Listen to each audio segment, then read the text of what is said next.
This video is sponsored by EduQuest. EduQuest offers skill-based courses in digital marketing, stock market, coding, and more. It provides self-paced and live classes with expert mentors.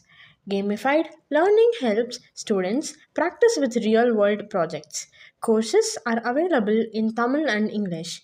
Get certified now and boost your career with affordable combo offers. Click below link and join the courses. The struggle to find courses that truly speak your language, it's finally over. Welcome to EduQuest, where learning is made just for you. At EduQuest, we bring you a wide range of online courses, from career building programs to skill boosting masterclasses, all in your regional language.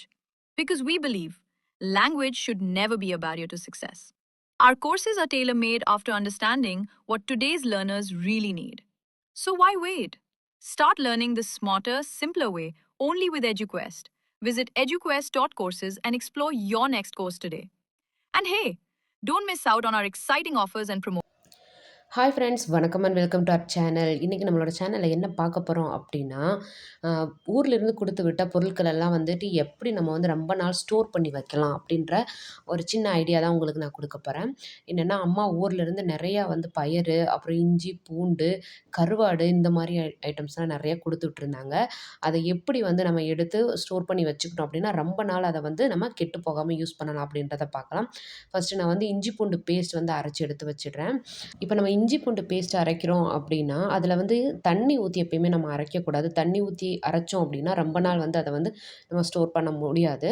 அதுக்கு பதில் நம்ம வந்து எண்ணெய ஊத்தி அரைச்சு எடுத்து வச்சுக்கிட்டோம் அப்படின்னா, எப்பயுமே கெட்டு போகவே போகாது. நீங்க மாசக்கணக்குல வந்து இஞ்சி பூண்டு பேஸ்ட் வந்து நீங்க வச்சு வந்து யூஸ் பண்ணிக்கலாம். அப்புறம் பயரெல்லாம் இருந்தது, அதெல்லாம் உரிச்சு வச்சுட்டேன். அப்புறம் ஊர்லேருந்து நெறைய கருவாடு வெரைட்டிஸ் நெறைய குடுத்து விட்டுருந்தாங்க. அதெல்லாம் வந்து அப்படியே வந்து நம்ம எடுத்து வைக்க முடியாது இல்லைங்களா? அந்த ஈரத்தன்மை இருந்துச்சு அப்படின்னா, ரொம்ப நாள் வந்து அது தாங்காது. ஒரு மாரி அது மேல வந்து ஃபங்கஸ் வந்துரும். அத யூஸ் பண்ண முடியாம ஆயிடும்.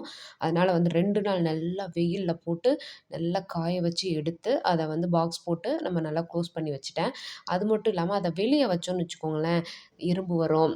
அது மட்டும் இல்லாம வந்துட்டு, அந்த சீக்கிரம் கெட்டு போறதுக்கான வாய்ப்பு இருக்கு. அதனால நம்ம நல்லா காய வச்சு எடுத்து ஃப்ரீசர்ல போட்டுறலாம். நீங்க வந்து ஃப்ரிட்ஜ்ல ஸ்மெல் வரும் அப்டின்லாம் நெனைக்காதீங்க. அத நல்லா வந்துட்டு ஏர் டைட் கண்டெய்னர் பாக்ஸ் இருக்குல்ல, அந்த மாரில போட்டு வச்சுக்கலாம். நான் வந்து இந்த ஐஸ்கிரீம் வாங்குன பாக்ஸஸ் எல்லாம் இருக்கு. அது நல்லா வந்து டைட்டா இருக்கும் அதோட கேப்பு. அதில போட்டு வந்து நல்லா க்ளோஸ் பண்ணி நான் ஃப்ரீசர்ல போட்டு வச்சுருவேன். அது பாட்டுக்கு ரொம்ப நாள் இருக்குங்க. ஸ்மெல் வரவே வராது. இத நீங்க வேணா ட்ரை பண்ணி பாருங்க. இந்த டிப்ஸ் கண்டிப்பா உங்களுக்கு பிடிக்கும் அப்படின்னு நெனைக்கிறேன். அப்படி பிடிச்சது அப்படின்னா, மறக்காம நம்மளோட சேனல லைக் பண்ணுங்க, ஷேர் பண்ணுங்க, கமெண்ட் பண்ணுங்க, சப்ஸ்கிரைப் பண்ணுங்க. உங்களோட நண்பர்கள் கூடயும் இத பகிர்ந்துக்கோங்க. கண்டிப்பா இது உங்களுக்கு பயனுள்ள டிப்ஸா இருக்கும். மறந்துடாதீங்க நம்மளோட சேனல சப்ஸ்கிரைப் பண்ணி லைக் பண்ணி வச்சுக்கோங்க. பாய்.